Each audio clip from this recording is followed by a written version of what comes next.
Olá, amigos queridos do Núcleo de Estudos Espíritas Chico Xavier. É um prazer estar de volta com vocês nesse começo de ano 2023.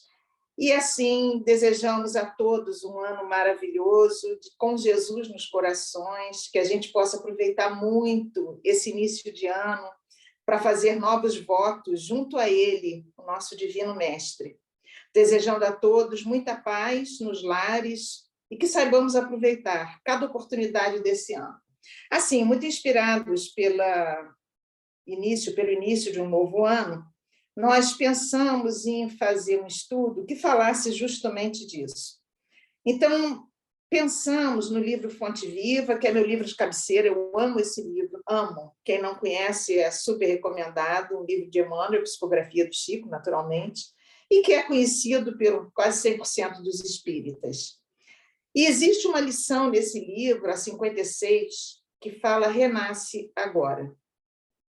Naturalmente que Jesus, ao longo do Evangelho, ele tem várias oportunidades em que ele fala da reencarnação, do renascer no sentido de reencarnação. Entretanto, aqui, queridos amigos, Emmanuel fala de um outro renascer. O renasce agora, quando Jesus fala, ninguém poderá ver o reino de Deus se não nascer de novo. Isso está em João, no capítulo 3, versículo 3. E quando Jesus fala isso, Emmanuel, estudando essa passagem do Divino Mestre, ele coloca que Jesus, aqui nesse caso, está falando do renascer dentro de nós mesmos, de novos momentos reencarnatórios. E ele começa logo esse capítulo falando de uma coisa tão bacana para Ano Novo, porque ele diz que cada ano oferece 365 oportunidades de aprendizado e recomeço. E o interessante, 365 ou 366, no caso de ano bissexto. Mas a gente segue a média, o padrão, 365 anos, que é de dias, quer dizer, que é o que ele está falando. Aí, quando a gente pensa nisso, né, que são 365 oportunidades de recomeço, dá o que pensar. Então, eu fiquei refletindo muito, muito com relação a isso que Emmanuel colocou. E fiquei pensando, poxa, para a gente reencarnar, não importa o período de vida que a gente tenha na Terra, a gente tem um planejamento reencarnatório que deu muito trabalho. Deu muito trabalho para os nossos espíritos benfeitores, para o nosso protetor, espírito protetor, para aqueles espíritos ligados à nossa linhagem espiritual, espíritos de escola, que todas as famílias têm, né? Todos os espíritos têm, as linhagens familiares que vão agregando outras pessoas cada vez mais, porque esse é o projeto divino, que é a família universal. Mas a gente dá muito trabalho. E a gente reencarna, mergulha num corpo novo, e a contagem na Terra de 365 dias vai contando os anos da nossa reencarnação. E eu fiquei pensando, ele está falando de aprendizado, recomeço. Então vamos pensar bastante sobre isso. Cada dia nos oferece muito aprendizado, isso é verdade. E cada dia é uma oportunidade nova de recomeçar. Verdade maior ainda. E ele explica nesse texto que esse abençoado período na Terra nos dá a grande oportunidade da nossa reencarnação, que é o recomeço. E aí nós perguntamos a nós mesmos, qual é a oportunidade, a grande oportunidade da reencarnação? Todos os espíritas pensam, aí o progresso. Nosso grande objetivo em reencarnar é progredir. É por isso que a gente reencarna, para progredir. Mas o que é esse progresso? O que significa esse progresso? Então, Emmanuel coloca que o objetivo da reencarnação é a renovação moral. Então, ele coloca em palavras tão sábias e tão simples, né? O que a gente, às vezes, quer explicar, o que é o progresso, como é que é, as leis divinas, a conquista da virtude, essa virtude, aquela virtude, e ele é super simples quando ele fala renovação moral. É isso que é esse recomeço, a oportunidade reencarnatória. Então, ele diz assim, olha, 365 oportunidades de recomeçar. E que a gente tem, todos nós temos um passado. Nós temos um passado nesta vida em que estamos encarnados e um passado espiritual grande, né? São muitas encarnações.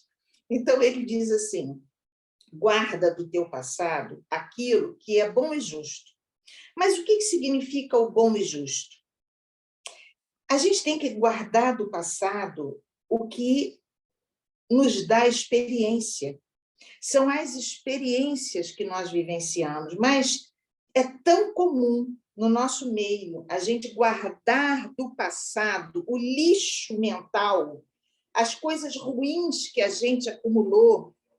Olha, desculpe, está passando aqui a gravação ao vivo, né? Um carro de fumacê, mil perdões, mas vamos em frente. Enfim, esse recomeço significa nós aproveitarmos esse passado, as experiências do passado, mas não guardar desse pretérito os detritos, aquilo que nos fez mal. Então, a gente tem que se liberar disso e pensar em se libertar dessas algemas que nós trazemos. E, queridos amigos, nós sabemos, basta olharmos para nós mesmos, que muitas vezes nós trazemos algemas tão fáceis de serem quebradas e que a gente não quebra porque não tem vontade, porque não se esforça para quebrar essas algemas. Então, ele diz assim, cada hora do dia surge como uma oportunidade de reajustamento. A gente pode aproveitar essa hora agora para refletir, para se reajustar. Todos os momentos da nossa vida são bênçãos divinas, são oportunidades de crescimento e reajustamento, e que a gente tem que substituir, aprender a substituir essas algemas que são pesadas, que nos fazem muito mal, na verdade, pelo bem. Nós temos que aprender a substituir isso, que pesa, assim, que nós carregamos, às vezes, há tanto tempo, pelo esforço da boa vontade. Então, ele diz assim, é fácil isso? Não é fácil, né, gente? Não é fácil. A gente se libertar de coisas que pesam, algemas pesadas são aquelas que pesam para a gente, que nós arrastamos, mas elas pesam para a gente. Não é fácil a gente se libertar disso, não é. Mas é possível, porque Deus não oferece para a gente obstáculos impossíveis de serem vencidos, né? Nós temos que vencer, e é possível vencer. Então, Emmanuel diz uma coisa incrível. O melhor antídoto contra o tóxico da aversão, contra as situações em que nós temos pessoas que nos incomodam, e algumas pessoas trazem isso muito fortemente na vida, pessoas que incomodam, sejam da família, parentes, amigos, muitas pessoas têm aversão a outras pessoas. Então, ele diz assim, olha, não adianta. O único antídoto para isso é o esforço da boa vontade. É a boa vontade.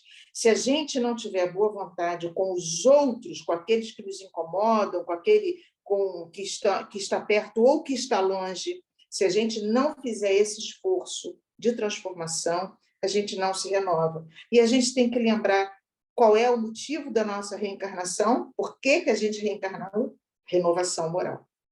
Isso, queridos amigos, queridos irmãos, nós não podemos esquecer nunca mais na nossa vida, porque esse é um grande ensinamento de Emmanuel, tão simples. A cada dia desse ano, de 2023, a gente tem que lembrar disso, eu inclusive, todos nós, que nós estamos na Terra por um único motivo, renovação moral. E é diferente para cada um, porque o que eu preciso me renovar não é o que você, que está assistindo esse vídeo, precisa.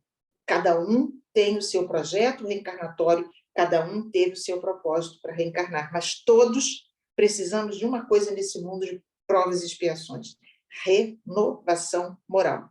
E a gente sabe, é só a gente analisar, fazer o autoconhecimento, né, o autoexame, olhar intimamente para dentro de nós, que nós vamos perceber onde nós precisamos nos renovar. E o Emmanuel coloca que, enquanto a gente se demora nessa fortaleza de querer se defender do adversário, de criar munições com relação ao nosso adversário, ele, nosso adversário, também está enriquecendo munições, porque tudo na vida é vibração mental. e que se propaga em ondas. E quando nós começamos a pensar, se fulano falar assim, eu vou responder assim. Olha o duelo mental, né? O duelo que nós estamos alimentando. E nós estamos emitindo para ele essas vibrações. Se ele está nessa mesma vibração, ele recebe tudo e vai criar novas munições, e esses elos não se rompem. E quem trabalha em reunião mediúnica, quem trabalha com desobsessão, ou quem já leu livros, por exemplo, de Manuel Filomeno Miranda, ou da própria Sueli Caldas, e, enfim, tantos outros, André Luiz, nos domínios da mediunidade. Quem trabalha com desobsessão sabe, não acha, sabe, que os adversários que nós temos hoje, se temos hoje, tomara que não, que ninguém tenha, nós levamos para a pátria espiritual. Daqui, nós exportamos eles para lá e continuamos na mesma vibração, só que lá nós estamos desarmados dessa carcaça. Lá nós não temos as armaduras, lá nós nos apresentamos, e ali nós muitas vezes nos tornamos vítimas deles. Isso é o que a gente vê na mediúnica. Então, vamos pensar numa corrente grossa, com aqueles elos grossos, né? Como é que a gente quebra isso? Emmanuel diz que é o esforço da boa vontade, que é com a boa vontade. A gente imagina um alicate que vai lá e quebra. É duro de quebrar, é difícil, mas é possível. Isso é possível. Então, quando a gente se renova, o que é essa renovação? Quando a gente mostra nova disposição para esse adversário, é um familiar, ou é um parente, ou é alguém do trabalho, é um vizinho. Quando a gente mostra nova disposição, um olhar mais sereno, uma palavra mais amena, um sorriso, nós estamos mostrando uma nova disposição, há uma quebra, começa aquele alicate a romper esses elos, né? Por quê? Nós precisamos mudar isso, essa figura que nós criamos em torno de nós mesmos, de alimentar adversários, de que eles existem, realmente existem, muitas vezes nós trazemos de outras encarnações, mas é preciso a renovação, lembrando sempre do trabalho que a gente deu aos nossos benfeitores para armar, criar, pesquisar e escolher a encarnação que nos propiciaria o caminho reto para nós nos renovarmos moralmente. E, infelizmente, nós ainda resvalamos, muitas vezes. Então, o que Emmanuel diz? Alguém te magoa? Esforço da boa vontade.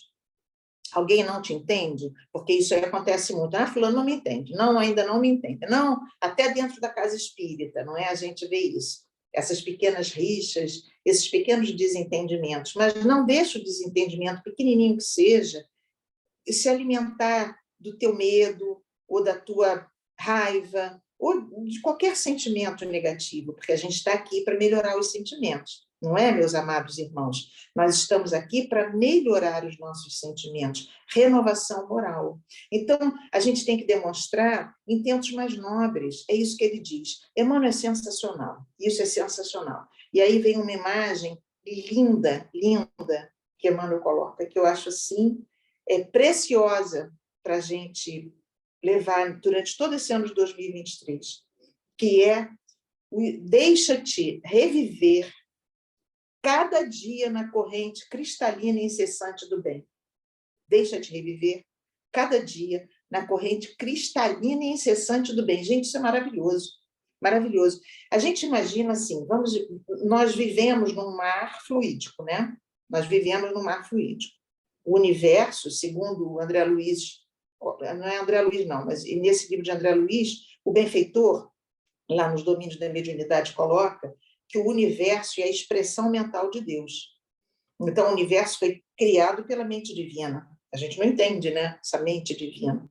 E que a Terra é a expressão da mente humana. E a mente humana, hoje em dia, é conturbada.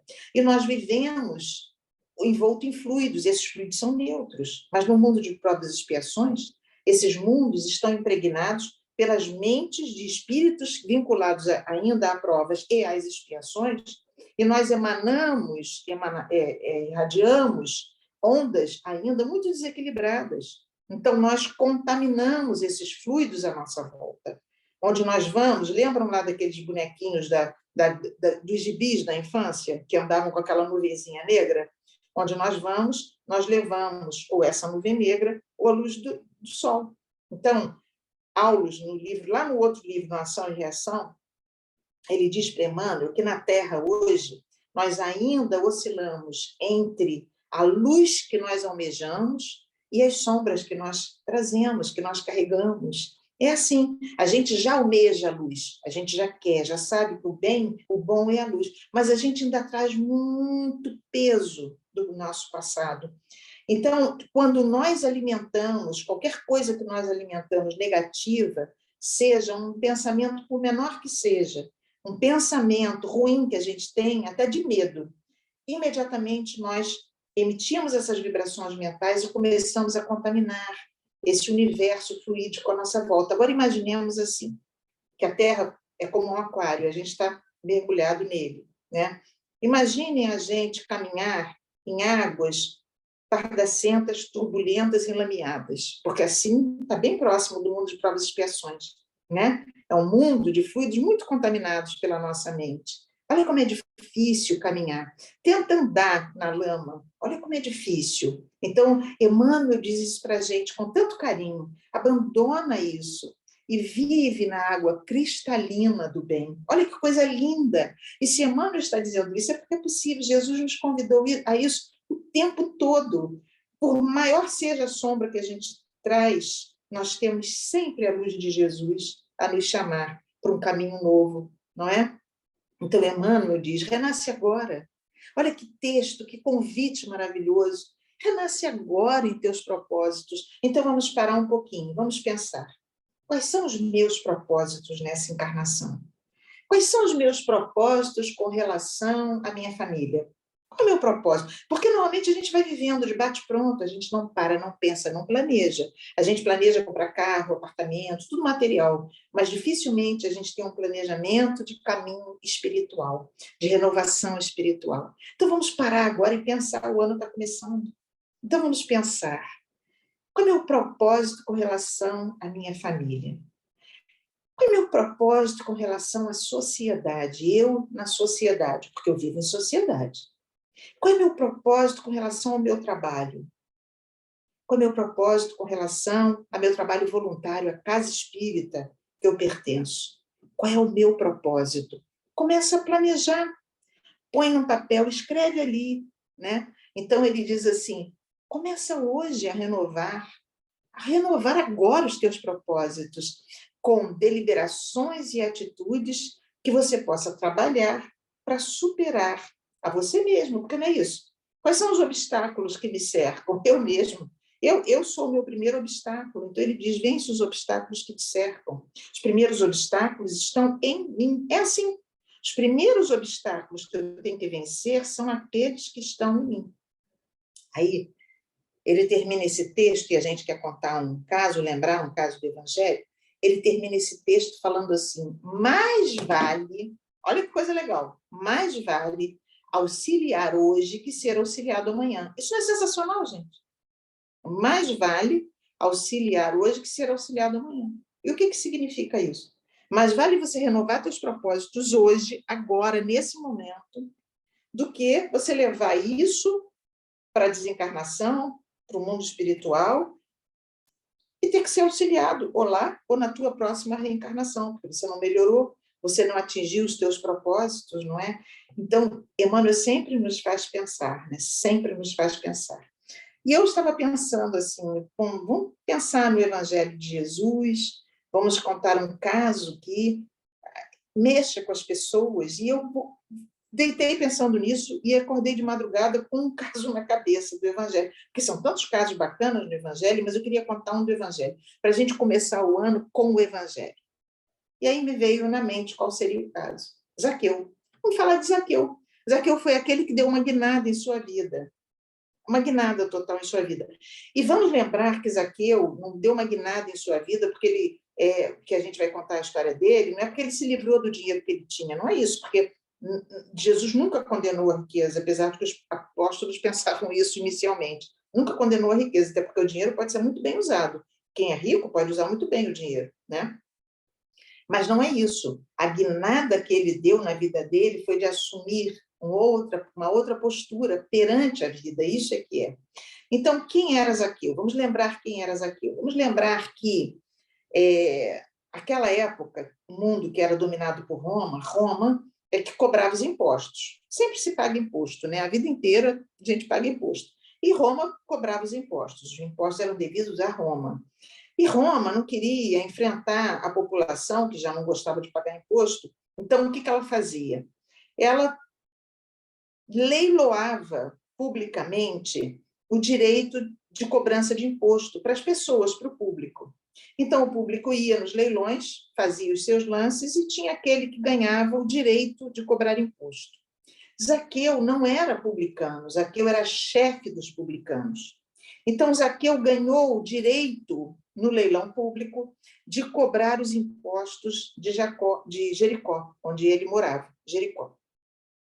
Então, quem era Zaqueu? Era o chefe dos publicanos, que tinha vários publicanos trabalhando para ele, Zaqueu. Ele era um homem muito rico, mas muito rico. Jericó era uma cidade, digamos assim, milionária, de milionários. Jericó era uma cidade lindíssima, belíssima, de uma natureza belíssima e também adornada por mansões palacianas, porque ali moravam ricos, muito ricos, inclusive Zaqueu, né? A cidade, no passado, a Jericó tinha abrigado Cleópatra, ela tinha ido passear em Jericó, que era uma cidade linda, conhecida, ela adorava Jericó, porque Jericó tinha um ar perfumado. A cidade era toda enfeitada por roseirais, muitos roseirais, e ela tinha esse perfume no ar. Fora isso, tinha muitas flores e muitas árvores maravilhosas, tamareiras. Aliás, em Jericó, tinha a tâmara mais famosa de toda a região, todo Israel. Era uma tamareira específica da região que dava as tâmaras mais doces. Então, ela era muito, muito almejada. Tinha figueiras, essas figueiras eram baixas, árvores chamadas sicômoros. Eram baixas com galhos que se estendiam à frente, né? E tinha muitas outras árvores, romanzeiras, amendoeiras e campos lindos de trigo, por exemplo. A cidade era muito linda, campos lindos. E acontece que Jericó estava no caminho de Jerusalém. Então, ali se faziam muitos negócios. Era a cidade mais importante em termos de comércio. O que acontecia? Os impostos ali eram caríssimos, porque o imposto era sobre terra, sobre o pedaço de terra que a pessoa tinha. Então, o que acontecia? Muito simples. Aqueles ricos pagavam impostos caríssimos, porque as áreas que eles tinham eram caríssimas, eles tinham muitas terras, antigamente se media o dinheiro pelas terras da pessoa, aqueles palácios ocupavam áreas enormes, então eles pagavam impostos muito caros. E Zaqueu recebia esses impostos. Como é que era o imposto? Vamos dizer assim, que Roma dissesse, olha, eu quero receber de Jericó, da cidade de Jericó, eu quero dessa área daqui toda receber 100 milhões de reais, vamos dizer assim. O publicano, o chefe dos publicanos que tivesse o direito a cobrar o imposto, ele cobrava o que ele quisesse. Ele podia cobrar 110 milhões, como ele podia cobrar 200 milhões. Roma não queria saber, contanto que ele pagasse o imposto devido, 100 milhões. Se alguém não pagasse o imposto, ele tinha que pagar o imposto. Então, ele seria preso, ele teria que pagar o imposto para Roma. E então ele tinha aqueles vários publicanos que iam cobrar os impostos. E os impostos eram pagos, porque senão a pessoa perdia as suas posses, né? Perdia os seus bens. Então, Zaqueu era um homem muito rico. Zaqueu era odiado, porque ninguém gosta até hoje de pagar imposto, naquela época muito menos, ainda mais que era para Roma, nem era, né, para sua nação, era para Roma, pagava para Roma, que tinha dominado ali toda a região. Então, Zaqueu era odiado, porque ele tinha todos os impostos da região. E Zaqueu era um homem que um coração muito amargurado, porque as pessoas falavam mal dele na frente dele, chamavam ele de um publicano. Aquilo feria o coração de Zaqueu. Acontece que Zaqueu era um homem bom. Ele era um homem bom. Ele ajudava os infortunados. Ele já dava muito auxílio, mas ninguém via isso. Ninguém queria saber. Só viam Zaqueu como o publicano, o chefe dos publicanos, o cobrador de impostos. E Zaqueu ajudava muito um cego chamado Bartimeu. Zaqueu ouviu falar que um tal de Jesus havia curado o cego Bartimeu. Bartimeu agora enxergava. E ele ouviu falar que esse homem que havia curado Bartimeu sentava para comer com os pecadores e conversava com os publicanos. Aquilo empolgou muito o coração de Zaqueu. E para nós percebermos quem era Zaqueu, quando ele ouve falar desse mestre, desse Jesus, ele acredita imediatamente, piamente, que ele era o Messias, que os judeus tanto esperavam. Entretanto, os judeus não acreditavam, mas ele acreditou imediatamente. E o que ele ouviu falar? Que Jesus estava chegando na cidade de Jericó e que já ia passar por ali. Zaqueu enlouqueceu de alegria, ele tinha que encontrar aquele homem, ele precisava ver aquele homem, e ele corre para o caminho onde Jesus ia passar, mas a multidão já tinha tomado o caminho. O que Zaqueu faz? Fica desesperado. Ele perde a postura que ele se obrigava, porque ele se obrigava a ter uma postura, pelo menos, né? Falavam tão mal dele. Ele sobe com a sua túnica até o joelho, quando ele vê um sicômoro. Era uma árvore baixa, Zaqueu era um homem baixo e gordo, para ele era muito difícil se embrenhar no meio daquela multidão e correr no meio da multidão. Então, o que ele pensa? Eu não vou conseguir chegar na beira da estrada, eu vou subir nessa árvore. Ele sobe com a túnica e começa a subir na árvore. Quando ele chega num galho, que ele consegue avistar ali Jesus, Jesus já está passando pela árvore. Aí acontece a coisa mais incrível para Zaqueu.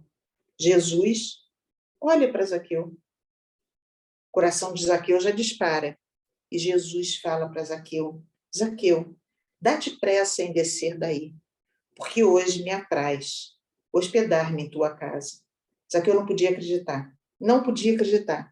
A cabeça dele, ele conta, depois eu vou dar a bibliografia, são 3 livros, eu estou fazendo um mix de 3 livros sobre Zaqueu, que falam de Zaqueu, e aí eu vou dar a bibliografia no final. E aí ele conta que a cabeça dele ficou num torpor, que a mente ficou tumultuada, e ele paralisou, ele queria sorrir, mas ele nem conseguia, ele paralisou. Mas a voz de Jesus continuou soando na sua mente: hoje apraz-me hospedar na tua casa. Aí ele volta a si, quase cai do sicômoro, né? E ele desce correndo. Quando ele desce correndo, ele se depara com Jesus. E ele conta, Zaqueu diretamente conta, que quando ele desce, Jesus se abraça a Zaqueu, dá um abraço a Zaqueu. Zaqueu dá um abraço espontâneo em Jesus. E Jesus dá o braço a Zaqueu. E dali, eles saem caminhando em direção à casa de Zaqueu. Interessante que na cabeça de Zaqueu, ele imediatamente pensou: eu tenho que organizar a festa, a recepção para esse mestre ilustre e os seus convidados. Eu tenho que organizar. E ele vai comentando com Jesus sobre muitas coisas do seu coração. Era a primeira vez que ele conseguia conversar com alguém. Ninguém dava bola para Zaqueu. Ao contrário, repudiavam Zaqueu. Por isso é que nós começamos pelo Renasce Agora. E falamos tanto de pessoas que, às vezes, a gente tem aversão ou repudia. Repudiavam Zaqueu. Jesus não. A atitude cristã, a atitude do Divino Mestre, aceitar, entender a dificuldade da pessoa. Jesus compreendeu as dores morais de Zaqueu, ouviu Zaqueu. Ao mesmo tempo, os discípulos, Filipe é o primeiro deles, vai pensando: como Jesus, querendo estar com este homem, de braços dados com ele, conversando com ele, vai se hospedar na casa dele, ele é um pecador. E os apóstolos iam pensando: como assim? O evangelho não condena a fortuna, a riqueza? Esse homem é um homem rico, ele tem uma fortuna, mas o evangelho nunca condenou o dinheiro, nunca. O dinheiro é neutro, jamais condenou. Isso era coisa dos apóstolos no início. Depois eles entenderam a mensagem evangélica, né? Mas eles vão pensando isso, e naturalmente comentários foram espolcando. Nisso, eles chegam perto da casa de Zaqueu. Na verdade, Zaqueu tem medo, nesse momento, que Jesus não entre na sua casa, porque os comentários eram muito maldosos. Mas aí, Zaqueu fala alguma coisa para Jesus que toca muito Jesus. E eu queria ler aqui para vocês o que Jesus fala para Zaqueu, que, gente, é tão lindo, porque Zaqueu diz assim para Jesus: Senhor, é verdade que tenho sido observado como um homem de vida reprovável, mas desde muitos anos venho procurando empregar o dinheiro de modo que represente benefícios para todos os que me rodeiam na vida. Olha só, ele usava o dinheiro dele a benefício de muitos. Sabendo que aqui em Jericó tinha muitos pais de família necessitados, sem trabalho, eu organizei múltiplos trabalhos nas minhas terras para eles, de criação de animal, de cultivo das terras, para ajudar. Eu ajudei de forma que isso ficou tão conhecido que vieram até pais de família desempregados de Jerusalém para se empregar aqui comigo. Jesus fala para Zaqueu, aquele que era considerado pecador: abençoado seja o teu esforço, falou Jesus, cheio de bondade, cheio de amor para Zaqueu. Nesse momento, Zaqueu pronuncia o que é conhecido de todos: Senhor, tão profunda é a minha alegria que darei aos pobres metade dos meus bens. E se em alguma coisa eu tenho defraudado alguém, restituo quadruplicado. Alguém que ele tivesse cobrado muito imposto a mais, ele ia restituir 4 vezes. Mas ele diz: Senhor, entra na minha casa. E daí ele não pôde mais continuar, porque ele foi envolvido por uma emoção imensa. Mas Jesus nunca disse que não ia entrar na casa dele. Então Jesus disse com muito amor para Zaqueu: vamos ouvir isso para dentro de nós, e eu vou explicar por quê. Vamos ouvir a voz de Jesus falando para cada um de nós. Hoje, disse Jesus suavemente, veio a salvação a essa casa, pois também este é filho de Abraão, porque o Filho do Homem, Jesus, veio buscar e salvar o que havia se perdido. Vamos pensar agora um pouquinho, antes da gente continuar. Quando Jesus fala para Zaqueu, Zaqueu, desce daí. Vamos olhar Jesus e pensar em Jesus falando para todos nós. Pensa no teu nome. Jesus falando o teu nome. Desce daí. É a grande mensagem de Jesus. Humilda-te. Humilda-te. Desce da postura de orgulho, de egoísmo, de arrogância, que são as 2 grandes chagas da humanidade, e que a gente tem que se falar, eu inclusive, todos nós, todos os dias. Desce daí. Então é como se Jesus estivesse falando para mim, para você, para todos nós. Desce daí. E quando ele diz para Zaqueu que hoje a salvação chegou na casa de Zaqueu, ele não está falando do palácio de Zaqueu. O palácio de Zaqueu era lindíssimo, belíssimo, todo adornado com... Zaqueu tinha muito bom gosto, gostava de artes, todo adornado de obras de arte, ele conta isso também. Então, quando Jesus diz, hoje a salvação entrou na tua casa, o palácio não precisa ser salvo. Para quem ele está falando? Para Zaqueu. Onde é a nossa casa? Decoração. É dentro de mim. Minha casa sou eu. Onde está o reino de Deus? O reino de Deus está dentro de vós. O reino de Deus não é um palácio. O reino de Deus não é um castelo. O reino de Deus está dentro de nós. As leis divinas estão escritas em nossa consciência. Então ele fala para Zaqueu, hoje a salvação entrou na tua casa. Foi a postura de Zaqueu. E não é o fato dele sair distribuindo dinheiro, os bens. Ele já fazia isso, ele já era um homem bom. Ele já era um homem bom. Foi a mudança do entendimento de Zaqueu com relação à vida, às coisas da vida. Daí Zaqueu manda servir um grande jantar, ele chama a família para apresentar para Jesus, e ele é tão bom que ele não serve a comida apenas a Jesus e aos apóstolos, aqueles que eram mais íntimos de Jesus. Ele manda servir refeição quente para todos aqueles que estavam seguindo Jesus, para todos os que estavam seguindo Jesus. E ele também diz a Jesus que ele cuidava muito dos empregados dele, ele cuidava com muito carinho dos empregados dele. Zaqueu era assim, era esse homem bondoso. Dali ele conta que nunca mais ele deixou de seguir Jesus. Tem um livro em que Zaqueu conta que depois que Jesus sai da casa dele e ele passa a seguir os apóstolos, ele distribuiu a fortuna dele toda. Parte da fortuna ele deixou com a família para prover a família. Não foi uma grande parte. A maior parte ele distribuiu entre os camponeses mais pobres, ele deu as terras, porque a fortuna eram terras, né? Ele distribuiu as terras entre os camponeses, fazendo com que eles se tornassem proprietários, que eles pudessem se prover a si mesmos, deixou parte com a família, pegou uma parte mínima para ele, porque ele passou a seguir os apóstolos. Ele seguiu aqueles que seguiam Jesus.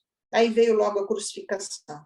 Jesus é crucificado, os apóstolos, pernas para que te quero, João e Tiago, maior irmão de João, estavam lá, mas a maioria não estava. Não estava, eles tinham se escondido com medo dos romanos matarem eles. Jesus estava ali com Maria, 2 apóstolos. Zaqueu estava ali. Ele conta que ele assistiu toda a crucificação, havia a cruz, a crucificação, e que ele chorou, olhando nos olhos de Jesus, ele chorou. E que depois da morte de Jesus, ele sentiu um vazio imenso, imenso. Ele descobre o mestre e logo ele perde o mestre. Então ele ficou muito choroso e passou a ir aos apóstolos buscando consolo, mas os apóstolos estavam ocupados. Mas ele fica seguindo os apóstolos e tentando fazer o bem, mas muito choroso. E aí um dia ele está em Jerusalém, porque o dinheiro dele acaba, né? Quando o dinheiro dele acabou rápido, porque ele pegou um pouquinho só. Ele, que era um homem muito culto, ele passa a seguir Jesus, ele passa a seguir os apóstolos, e ele um dia ouve falar de um fariseu que havia se convertido, porque viu Jesus na estrada de Damasco. E Jesus falou com essa pessoa diretamente como falou com os apóstolos. Chamou essa pessoa para o trabalho. E ele vai se encontrar com esse que a gente sabe que era Paulo, né? Então ele vai a Jerusalém, encontra com Paulo. E ele fica extasiado com Paulo por causa primeira vez que Paulo ia falar em Jerusalém, assim, em público. E aí ele disse que depois que ele ouviu Paulo, ele nunca mais deixou Paulo. E, na verdade, Paulo chama ele para a razão, para ele sair da adoração inativa e começar o trabalho ativo no bem. E aí ele diz que se ele não curou leprosos, ele estancou a aflição de muitas lágrimas, ele não conseguiu levantar nenhum morto, né? Nem curou paralítico, nada disso, mas ele passou a consolar, a trabalhar em nome de Jesus. Mas o mais interessante, querido, já encerrando o nosso estudo, é que ele disse que a alma dele passou a se alegrar para sempre com Jesus e que os propósitos dele de progresso se dilataram a cada dia. E ele sentia que de dia para dia ele ia se renovando, mais ele orava e ele mais tinha forças para trabalhar. Então ele disse que encontrou Jesus na paz do dever cumprido. Esse é o nosso grande chamado, né, da vida de Zaqueu, para todos nós, né? E o que embalava o coração dele era aquele reino de Deus que Jesus anunciara e que ele havia encontrado dentro dele. Então, eu achei que a história de Zaqueu era muito própria para a gente começar o ano de 2023. É uma história linda, né, que a gente tem que lembrar sempre. Os livros usados foram 3, Boa Nova, do Humberto de Campos, do Psicografia do Chico Xavier. O livro Primícias do Reino, de Amélia Rodrigues, psicografia de Divaldo Franco, e o livro Ressurreição e Vida, de Leon Tolstói, psicografia de Ivone Pereira. Então, fica aqui essa história linda de renovação, como convite para a nossa renovação em 2023, todos nós. Esse texto lindíssimo de Emmanuel, Renasce Agora, lembrando que nós reencarnamos para a renovação moral. Então, meus amados irmãos, que a paz de Jesus fique com todos, que cada um possa renascer todos os dias. Eu também vou lembrar disso todos os dias, que o grande propósito da reencarnação é a renovação moral. Fiquem com Deus, um lindo 2023 para todos. Que a paz de Jesus vibre em nossos corações.